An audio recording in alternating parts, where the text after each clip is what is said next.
ఇప్పుడు చెప్పమ్మా, ఇందాక చెప్తున్నా కదా. చెప్పు.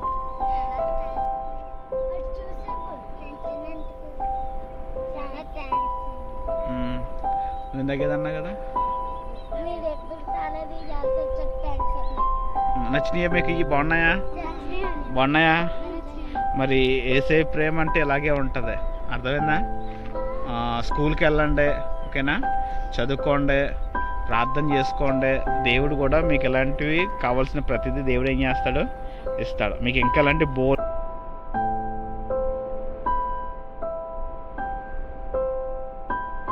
ఈ సమయాన్ని బట్టి నీకు వేలాది స్తుతులు, స్తోత్రాలు.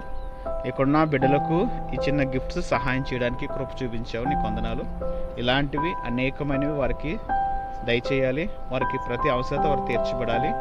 యేసయ్య నామంలో నీ ప్రేమను వారు కనుగొనాలని ప్రార్థన చేస్తూ సమస్తము నీకు మహిమకరంగాను దీవెనకరంగా ఉండమని ఈ చిన్న బిడ్డలను దీవించండి, ఆశీర్వదించండి. వారికి కావాల్సిన సమస్తం మీరే అనుగ్రహించి కృప చూపించి ఇంకా అలాంటివి అనేక దయచేయమని యేసు నామములో అడుగుతున్నాం తండ్రి, ఆమేన్. మళ్ళీ చెప్పండి. మీకు ఇష్టమేనా? సంతోషమే కదా? ఓకే, ఇలాంటివి ఇంకా ఎన్ని కావాలంటే దేవుడు ఖచ్చితంగా ఇస్తాడు. ప్రార్థన చేయండి, మీకోసం మేము తప్పకుండా ప్రార్థన చేస్తాం.